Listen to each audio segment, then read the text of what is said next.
Let's talk about books, as in chapter books, picture books, children's books, poetry, books of poetry, fairy tales, those kinds of books.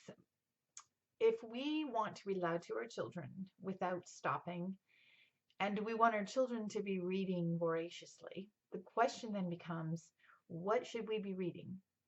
If you have a daughter like mine, we can go through a chapter book a day, and she'll sit on the floor in the bookstore and read alphabetically through the book list, through the bookshelves, asking as she goes along if she can read this book or if she can read that book.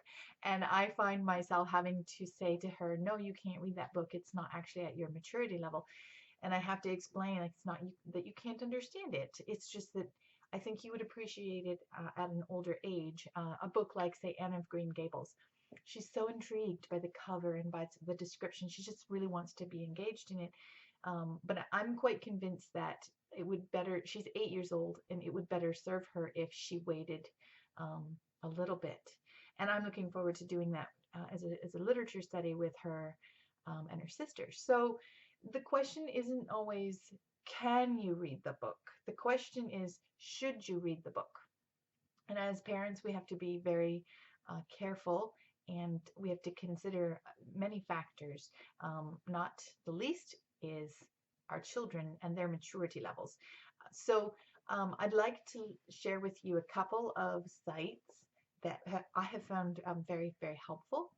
And of course, our own website. So our website, classicaleducationbooks.ca, has a category for books, and we've broken the category out into ages. And then under each age is a list of subjects, and we've put books in those subjects for you to peruse and to enjoy. Keep in mind that even though we have a category called math for ages 4 to 7, those are not textbooks at all. Those are just great stories, picture books. The art books for the younger children are just beautiful, and my own children have benefited from them so well. So you can use our own website as a resource to see if you can find them at used bookstores, take them from the library. You don't necessarily have to buy them from us, although we do appreciate it. The other resource that has been very helpful to me is called classicalreader.com, and I'll make sure I put a link for these in the comments below this video. But so the classicalreader.com is a list of books where you can, they're recommended for K through 12. You can sort through the books by grade, by level, by genre, by author, and you can determine from there where your child, what level your child is at, and if they're appropriate.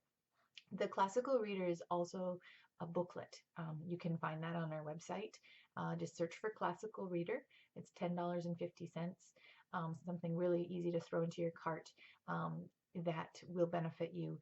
The little booklet itself has all the books sorted out into grade levels, and it also has notations about difficulty levels. So maybe it's a middle school book, but is it for like a later middle school or maybe an easier middle school? So the booklet itself I highly recommend it. But you can also use the website classicalreader.com. And finally, if you have not yet heard about Sarah Mackenzie's website, readaloudrevival.com, I highly recommend that you head over there right now.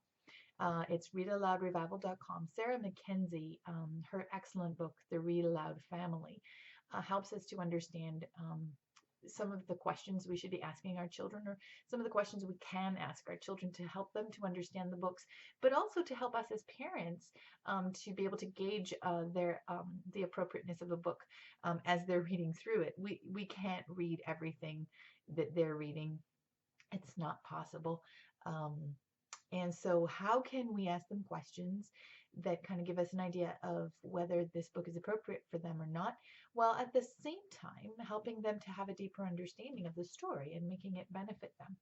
So by all means, go over to readaloudrevival.com. That's Sarah Mackenzie. If you can, pick up her book, The Read Aloud Family. That's an excellent book. She has a few questions in there that you can sort of tuck away in your mind, and next time you're having a conversation with your kids about a story, just maybe pull out one or two of those questions and see where the conversation goes.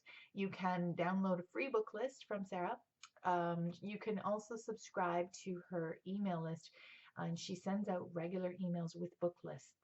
And as a book lover, I look forward to that. And as soon as that email comes out, I grab my coffee and I make sure my kids are all busy doing their thing, because I really don't love to be interrupted as I'm able to scroll through a list of books. And finally, what are some of your favorite books? Um, I'd love to hear about it. As I work on improving our own book lists at Classical Education Books, I would love to hear from you.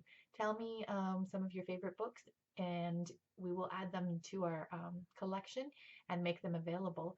And I would love to be a resource for homeschooling families, for parents in general who are looking for just great literature for their children.